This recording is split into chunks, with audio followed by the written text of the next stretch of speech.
예수를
11절에서 15절 그리고 21절, 22절을 우리 한 목소리로 같이 읽었으면 좋겠습니다. 천천히 하나님의 말씀을 읽겠습니다.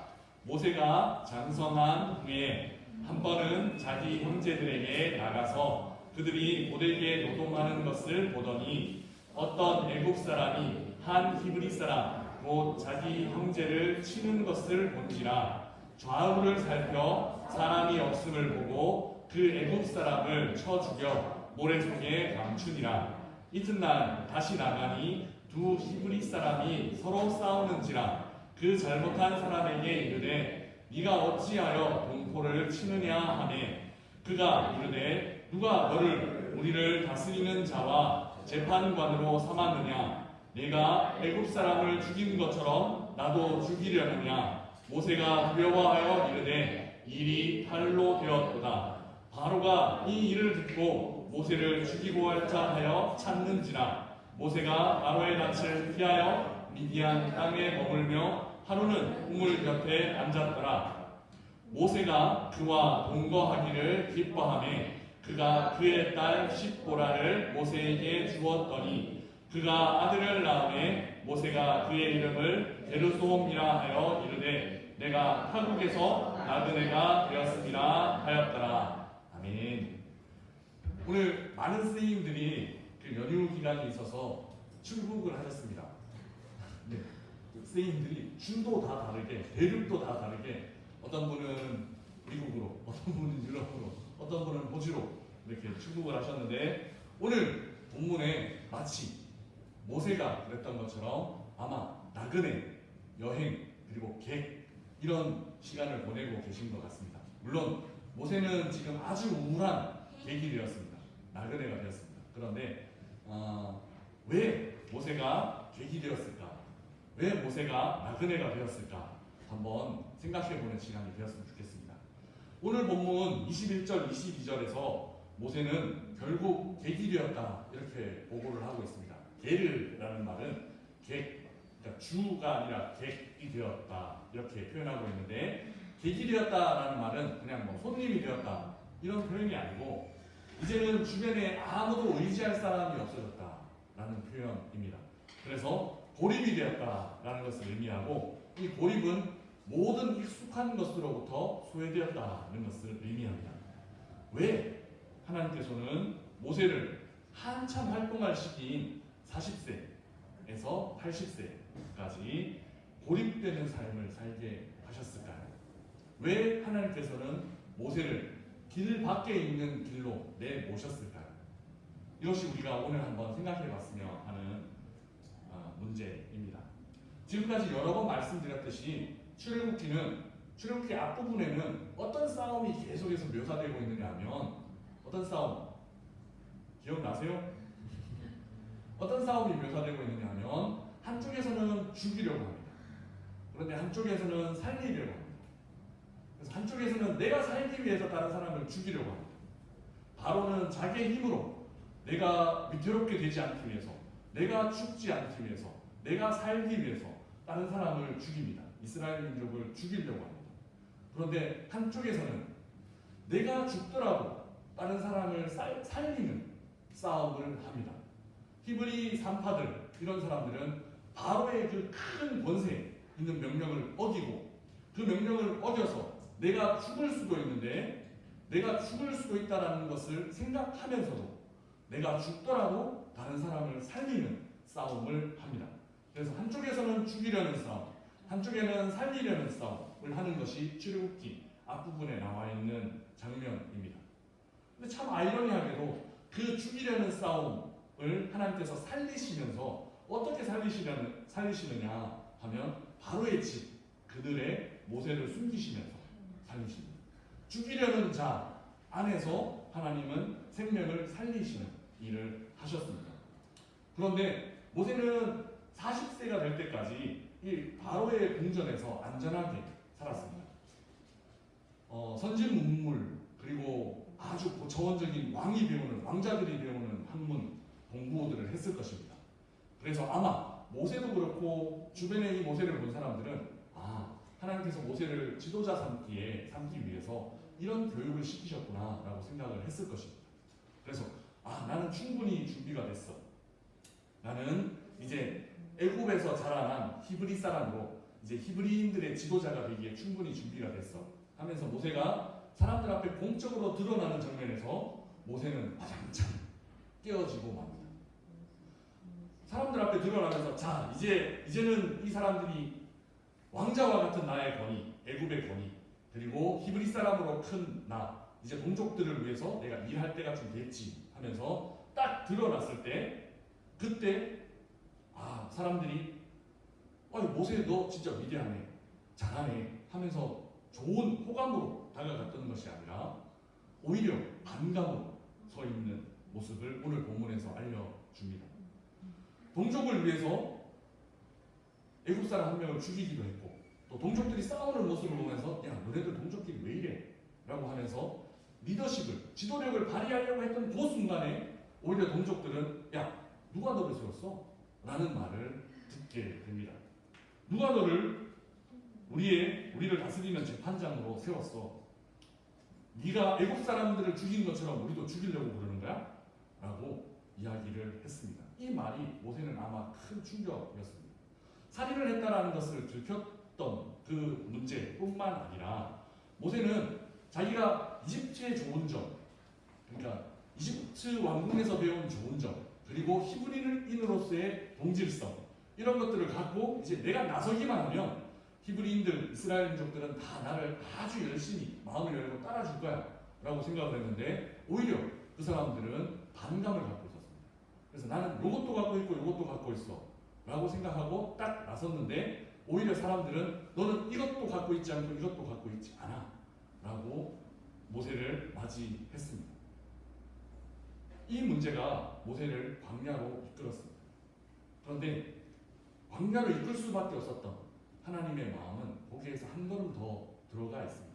어떤 부분이냐면 모세가 애굽에서 잘 배우기는 했으나 모세의 근본적인 부분은 문제를 해결하는 방식에서 히브리인들의 살리는 방식, 이스라엘 민족들의 살리는 방식, 내가 죽어서라도 저 사람들을 살리는 이런 방식이 아니고 사람들을 죽이면서 살리는 방식, 그러니까 애매하게 애국적인, 애매하게 세상적인, 그리고 애매하게 세속적인 방식을 모세가 따르고 있었습니다. 그러니까 히브리인들, 이집트 사람들이 히브리인들을 괴롭히는 장면을 보고 그것을 자기가 나서서 수습할 때, 문제를 해결할 때 어떤 방법으로 문제를 해결하느냐 하면 자기가 애굽에서 배웠던, 바로에게서 배웠던 사람을 죽이는 방식으로 그 문제를 해결하려고 했습니다. 이 방식, 이 삶의 방식이 하나님께는 굉장히 문제가 되었던 것 같습니다. 그래서 애굽에서 벗어나서 미디안 광야로 보내서 아무도 아는 사람이 없는 곳으로 모세를 고립시키고 외딴 곳에서 소외시킵니다. 이 광야에서 모세는 한 가지 더 배워야만 했는데 그것은 뭐냐 하면 네가 이때까지 살아왔던 방식, 네가 이때까지 대안이라고 생각했던, 해결책이라고 생각했던 그 방식, 그 중에서 만약에 인간적인 것이 있다면, 만약에 세속적인 것이 있다면, 만약에 너무 애국적인, 이집트적인 것이 있다면 그것들을 제하고 그 방식이 아니라 하나님의 방식, 하나님께서 살릴 때에 제대로 살리는 방식, 그 생명의 방식, 그 방식을 배워야만 해 라고 하나님께서 광야로 보내주신 것입니다. 파라오와 같은 사람이 되는 것이 하나님께서 모세를 키운 어떤 목적이 아니었어요. 파라오처럼 사람을 죽이면서 사람들을 인도해 나가는 방식이 아니라 어떻게 보면 히브리 산파와 같이 내가 죽더라도 저 사람을 살릴 수 있는, 내가 위험해지더라도 저 사람에게 생명을 전해줄 수 있는 방식을 모세는 배워야만 했습니다. 그래서 광야로 가야만 했습니다. 오늘 이 예배에 참석하신 우리 친구들 한 사람 한 사람도 마치 광야와 같은 곳에서 하나님 앞에 훈련을 받고 있는 중에 있는 것 같습니다. 그러면 이 자리에서만 배울 수 있는, 그 애굽의 왕궁에서 배울 수 있는 고차원적인 교육뿐만 아니라 이 자리에서만 길 밖에 있는 길에서만, 광야에서만 배울 수 있는 하나님을 배우고 그 하나님을 붙잡아야만 합니다. 그 붙잡아야만 하는 하나님, 어떤 하나님이냐 하면 세상적인 방식으로, 세상적인 힘으로가 아니라 하나님의 방식으로, 하나님의 힘으로 어떻게 하나님께서 하나님이 일을 진행해 나가시는지를 보고 배워야만 합니다. 바로 하나님의 나라의 방식입니다. 한 영혼 한 영혼을 사랑하고 섬길 때 그 생명이 어떻게 하나님의 생명의 영향력을 받아가는지, 살림과 생명의 영향력을 우리 안에 채우고 배워나가는 이 광야의 길 밖에 있는 여정이 되었으면 좋겠습니다. 고립은 사람들이 그렇게 원하는 길은 아니지만, 그래서 가능하면 모든 사람들이 피하고 싶어하는 길이지만, 그 고립을 통해서 모세는 이스라엘 민족의 지도자로 성장할 수 있었다라는 사실들을 보고 깨닫고 이 길 위에서 우리가 배울 수 있는 하나님, 우리가 만나야만 하는 하나님을 경험하고 깊이 체험하는 이 자리에 있는 우리 한 사람 한 사람 다 되시기를 바랍니다. 그래서 저는 기대합니다.